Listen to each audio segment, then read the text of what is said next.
everybody, Carolyn Crow here. Today I wanted to share with you a recipe that I've been making for decades at this point. It's my tried and true lemon cream scone recipe. We're gonna have a little tea party when we're all done and my kids are so excited. So let's get started. Hello. Do you know what kind of scones we're making today? Lemon and Apricot. lemon and apricot. Correct. So first things first, we've got our sugar in the bowl. We're going to zest our lemon directly into the sugar and then rub it together so it's infusing the sugar with flavor. This is great to do with any kind of citrus. It really helps take the flavor up to the next level. See how the sugar is kind of getting wet? I know, and it looks kind of yellow. So now that we've got our sugar infused with that lemon flavor, we're going to add our flour. Calvin, do you know how to use a scale? Kind of. Yeah. Okay. Is it easy or hard? Kind of hard. Kind of hard. Just a little bit. Well, Calvin is going to show us how easy it is to use a scale. We've tared it out to 0. And we want it to say 214, okay? Whoa, that's a lot. 230 right now. Is 230 more or less than 214? More? Yeah, so I have a little bit too much, so I'm just going to take it out. Where are we now? 215. 215, all right. Okay, next we need baking powder, so I'll 0 it out. 12, perfect. You want to be pretty exact with the baking powder because this is what gives the scones their lift. A little salt. A little salt. Can you whisk it together, please? Okay. Thank you. Dry ingredients all mixed together. Set that aside, and then we need to finish chopping our apricots. We have some started here already. You want them to be like a 1/4-inch dice. Let me see your kitty paw. There you go, good. What are some other good flavor combinations?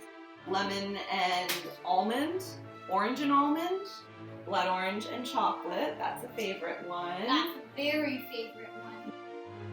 Almost done here. Whatever your inclusions are, after you have the dry ingredients all mixed together, pour in your inclusions. You want to do that? Yeah. Okay. Can you whisk that together, please? We're going to save these for making our glaze. Now for the wet ingredients. So this is a recipe for cream scones that contains no butter. But that's what makes this recipe so easy. You don't have to worry about cutting in any butter. You just dump the cream in and you're done. And I'm going to stir it just until everything is wet. That kind of looks like an egg salad. It looks like egg salad. And now we're going to take it out of the bowl to finish kneading it and shaping it. Okay, so I've got a little regular old flour here. Just going to sprinkle that lightly, not too much. It's going to be so good. Now that I've got that out on my counter, I'm just going to knead it to finish bringing it together. You don't want to overdo it because as you're kneading, you're developing gluten. And if you develop gluten, it'll be too tough. It won't be nice and tender and cakey. So I've got it into a nice little round. I'm going to smush it down a little bit more. This is about 8 inches and it's maybe about 1 inch thick. I'll first score it just to make sure I like the sizing. So after I'm satisfied with the size, I will cut These scones. Cut the scones. So get your baking sheet with parchment and line up your scones. Now if you have a little egg wash or some extra cream that you can brush on top, you'll get some extra brownie. Still need to make the glaze. We still need to make the glaze. There's so much work to be done before our tea party. These are ready to go in the oven. I've got it preheated to 425 and they'll take about 15 minutes. Bye for 15 minutes.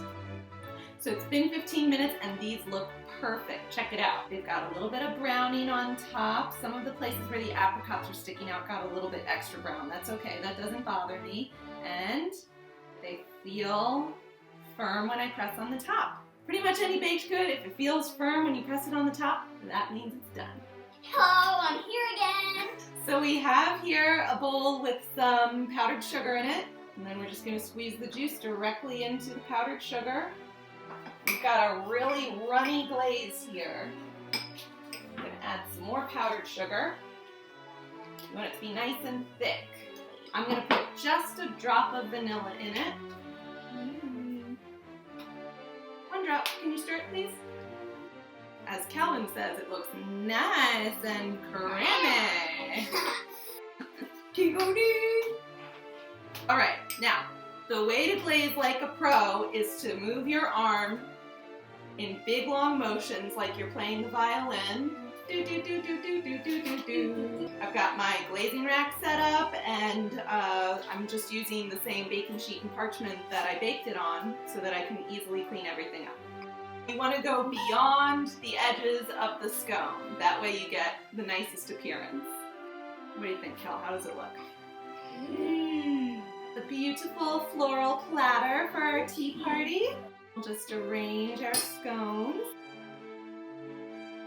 These are the ones that we saved for the chef. That's the chef's treat. Alright, we're ready for the tea party. So that's how you make my tried and true recipe for lemon cream scones. If you try them, please let me know. I think you're going to really enjoy them. What do you think? They look awesome. So thanks for watching, everybody. See you next time. Bye-bye. Bye.